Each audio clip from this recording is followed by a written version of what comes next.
My name is Lisa and welcome back to the channel. In today's episode, we'll be talking about debt. Yes, debt repayment. So I will start with my debt and then share lessons I've learned from it and then the practical tips. So make sure you stay till the end for those. So I got into debt because of I had the shiny object syndrome, which means if I see something that looks good, I just buy it. I don't think about the price. And another reason I got into debt because I'm a consumer. One thing that I consume a lot of is food. So I used to go over my budget, my monthly budget for food. So I just buy because there was the offers of Terrific Tuesday. There was the Mama Rocks burgers Wednesday discount, and lazima nikule. Lazima mwili ikule. So I love food, and that is definitely one of the reasons I got into debt. And then I ended up taking on financial classes. So by Mr. Wahomengare, I attended his wealth masterclass, and one of the assignments was to find out how much we were actually spending by tracking our daily spending. So by the end of the month, I looked at my finances and realized, well, I have overspent, and which made me take loans. So one of the sources of debt was loans for me, loans from institutions. So from Asako and then also my bank. And once I realized, hey, I'm in debt, I owe money that I don't have. I looked at my salary, I looked at the money I owe, and the money I owe was way more than what I was earning.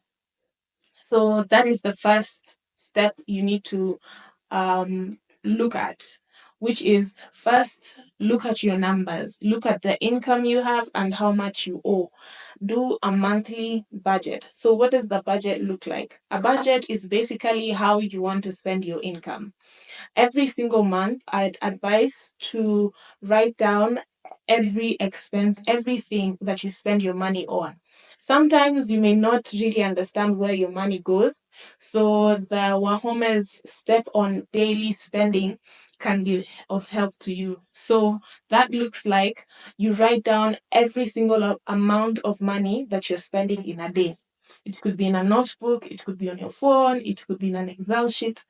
Atakaman, even if it's 5 shillings, 10 shillings, you need to be disciplined enough to write it down. And then at the end of the month, you look at your numbers and realize I'm actually spending most of my money in this place and that place. Yeah. So, number one is to find out how much you're spending every month. Number two is to come up with a proper plan. So, you need to find out who do you owe money to. If it is a SACCO, write down I owe my SACCO this much. If it is a bank, write that down the number, the amount of money you owe, who it is that you owe to, and what were the initial payment terms. So let me explain. So for example, the SACCO, it gave me a loan of 6 months. And then within the 6 months, it wanted me to at least be paying back a certain amount of money every single month. So that's what I mean by how much money you be paying, like the payment agreement terms. That's very important. So write down everybody you owe money to, every facility you owe money to, write it down on a piece of paper and be honest with yourself. Don't write 500 shillings when you know the debt has increased because of interest to 700 shillings. So be sure to check if it's the mobile apps from the banks, if it's the SACCO report or invoice they send you. Look at that as well. So that's the second step.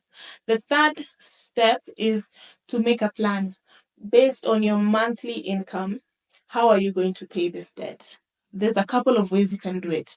So the first way is try to renegotiate. Try to negotiate. So this would look like writing a message to the SACCO, to the bank, or to your friend, neighbor, or cousin, or relative, letting them know about your situation. So I'll give you an example. My example. I was earning 10,000 Kenya shillings and my debt was 50,000. This is just like a test case scenario. And so I realized I owe the bank 20,000, I owe the SACCO 10,000, and then I owe my relative 30,000. So the first step, I would reach out to my relative and let them know, hi, auntie, hi, uncle, hi, dad, hi, mom. I know I owe you 30,000, but right now I'm only able to pay you 500 a month because my income is this much. You don't really need to let them know the exact amount of money you earn, but let them know the exact amount of money you're comfortable paying back. Because at the end of the day, as much as you're wanting to pay back your debt, you still have to eat, you still have to go to work, come back, you still have to pay for the bills, whatever, you still have expenses. You still have to live beyond the debt and even with the debt. So try to negotiate. If it's possible, some people will agree, some will not. Please don't go with the expectation of just because you asked, they are going to say yes. Sometimes they will say no, and sometimes they will blue tick you. It has happened to me. And then the next step is creating a repayment plan. So I've seen my budget and I know my expenses are 7,000. Remember, my income is 10,000. So that means I only have 3,000 to pay back this 50,000 Kenya shillings loan. How will you be paying it back? You look at the debt that has the highest interest rates as well as the highest repercussions in regards to yourself. So debt sometimes can cause you stress, can cause you lack of sleep, can cause you to get unwell, like sicknesses, because of pressure, because of stress, because of anxiety. You're not sure about if tomorrow the lender will come down to your house and take away the TV you like to watch so much, the phone you're using to watch me, or the laptop you're using to watch me. That's very stressful. So, depending on the level of stress and the interest, try to prioritize that paying back that debt fast. Remember, it is a slow but sure process. Okay? And so, when you look at your budget, you prioritize paying the debts that are the highest, that cause you the highest pressure and the highest stress and the highest interest, because interest increases over time. We don't want to be paying back 500, a debt that was 500 initially, every single month that turns into 10,000, because interest increases.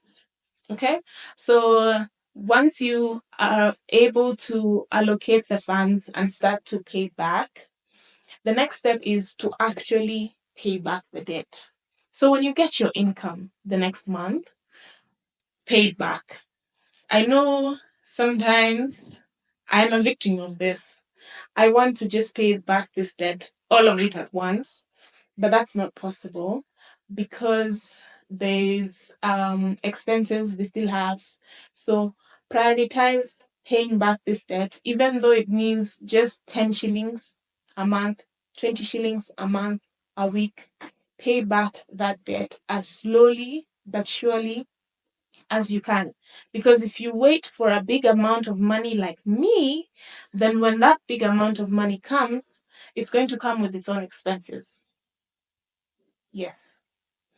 Or it will never come. Yeah. Pay that debt. Pay that debt. At 10 shilling at a time. At 20 shilling at a time. Even though ni fuliza ya 100 bob, pay it. Because today it's 100, tomorrow it's 110. In a month's time it could be 3K. Pay the debt. That's the most important step. Pay back that debt as little as you can. If you have any questions, let me know in the comments section. If you relate to my story, make sure you add that in the comments. I would like to see. Thank you so much for staying tuned. I hope you're paying back your debt just as I am. And remember, you're not in debt. You're on your debt-free journey.